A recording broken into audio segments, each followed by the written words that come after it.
C'est en mettant notre règle à l'horizontale. On fait une petite ligne légèrement qui va nous aider à faire nos lignes diagonales. Oui, on avait dit qu'on allait récapituler rapidement. Normalement, c'est du déjà vu. Hein? Donc ici, on fait un angle d'à peu près 30 degrés. Si vous avez 35 degrés, c'est pas grave. Même 40 degrés, c'est pas grave. Approximativement 30 degrés. OK? Donc, faites 30 degrés de chaque côté. OK, jusqu'à maintenant, c'est facile. Voilà. Donc, à partir de là, on veut avoir des verticales. Donc, si vous avez deux règles, vous pouvez toujours prendre deux règles. Ça, c'est une possibilité. Comme ça, si par exemple, vous avez une règle comme ça ici, que vous mettez sur votre ligne, vous mettez un triangle ici, ça va être facile. Ça va être une façon de faire des lignes qui vont être bien verticales. OK? Ça, c'est une façon. Si vous n'avez pas deux règles, mais que vous avez une règle, vous avez déjà votre petite ligne guide qu'on avait mis ici, là, au début. OK? Donc, c'est facile à partir de là de mettre notre ligne sur notre ligne guide et de faire une deuxième ligne ici. OK? Donc, à peu près comme ça, ici. Voilà. Donc, ça devrait être des lignes parallèles. Si vous n'avez aucune de ces solutions qui vous convient, vous pouvez toujours prendre votre règle ici, vous la placez ici, vous êtes sur votre ligne. Vous voyez qu'ici, il y a une largeur qui est un petit peu plus grande que celle-là. Je vais donc déplacer un peu. Je déplace un peu comme ça, mais en gardant une même distance.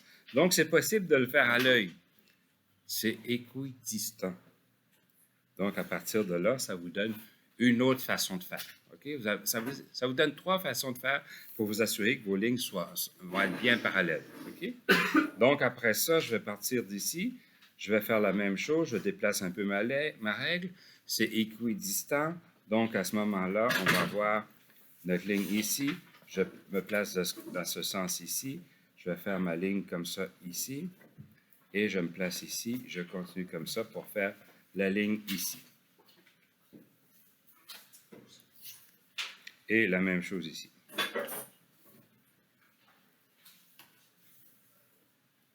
Ça va, c'est bon pour tout le monde. Donc, ça nous donne notre cube en perspective axonométrique. OK? Maintenant, à partir de là, si on veut faire une table, je vais simplement faire une épaisseur ici avec une ligne qui est parallèle. Donc, je m'assure que c'est équidistant, ici et ici. Je fais la même chose de ce côté ici. On reste concentré, s'il vous plaît.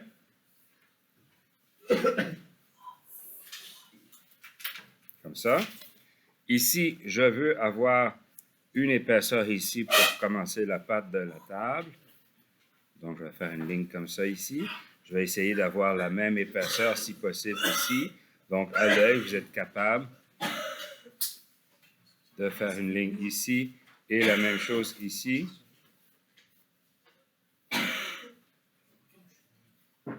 Voilà. Et la même chose ici. Donc, vous voyez que mes lignes, je les ai faites à l'œil, mais elles sont approximativement avec la même distance à peu près. OK? Donc, ça va faire les pattes de la table. J'ai besoin d'une épaisseur. Donc, ici, de la même façon, je vais faire une ligne ici qui va être parallèle également à mes autres lignes. Donc, une petite ligne courte cette fois-ci. OK? Je vais faire une petite ligne dans ce sens ici, parallèle. Donc, je regarde la distance de chaque côté. C'est bon? Comme ça. Ici, je vais faire une ligne dans ce sens-là. Même chose ici. Je ne l'ai pas fait jusqu'au bout. Vous allez voir pourquoi dans un petit instant. OK? Donc ici, je veux simplement avoir un petit rebord ici. Quand on fait de la menuiserie, on sait qu'il faut que les pattes de la table soient renforcées d'une manière ou d'une autre. Donc, on va faire juste ça ici.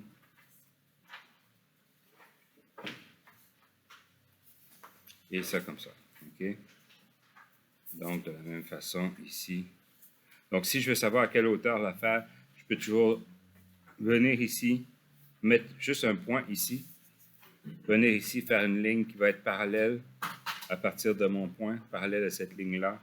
Donc, si je fais ça ici, ça va faire un rebord de la même épaisseur. Donc, je vais juste effacer ça ici un petit peu, là. Et ici, une petite profondeur ici.